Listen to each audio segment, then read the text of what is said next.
అందరికీ నమస్కారం మిత్రులారా, నేను మీ కొండా రాజీవ్ గాంధీని మాట్లాడుతున్నాను. చంద్రబాబు ప్రభుత్వం మరో షాక్ ఇచ్చింది సామాన్యులకి. ఏ విధంగా అంటే కరెంటు షాక్ తో ఒక్కసారి పేద మధ్యతరగత చిరు వ్యాపారులు చిన్న పరిశ్రమల వారికి నడ్డి విరిచింది కరెంటు వాతలతో.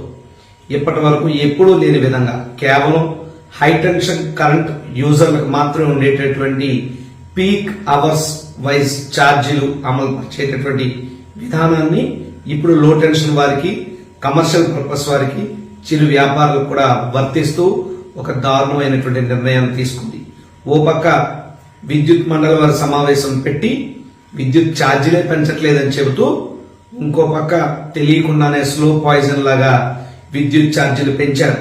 ప్రతి యూనిట్ కి 50 పైసల నుంచి రూపాయి వరకు కూడా విద్యుత్ ఛార్జీలు పెంచారు. ఉదయం 6 గంటల నుంచి ఉదయం 10 గంటల వరకు, సాయంకాలం 6 నుంచి సాయంకాలం 10 వరకు ఎవరైతే కమర్షియల్ పర్పస్ కరెంటుని యూటిలైజ్ చేస్తారో వారందరూ నడ్డి విరిచింది ఈ కూటమి ప్రభుత్వం.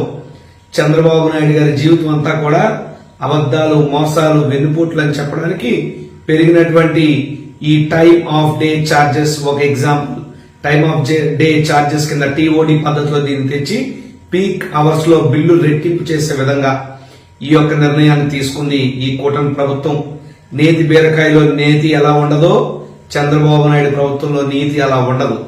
మైసూర్ బజ్జీలో మైసూర్ ఎలా ఉండదో చంద్రబాబు నాయుడు చెప్పే మాటల్లో నిజం ఏమాత్రం ఉండదు.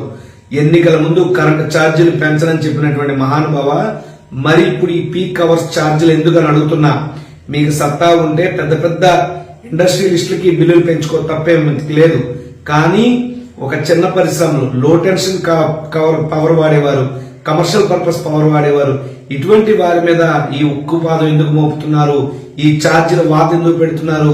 ఈ కరెంటు మోత ఎందుకు మోగిస్తున్నారని మేము ప్రశ్నిస్తున్నాం.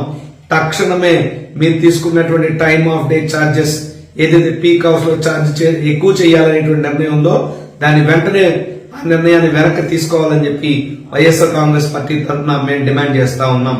నమస్కారం.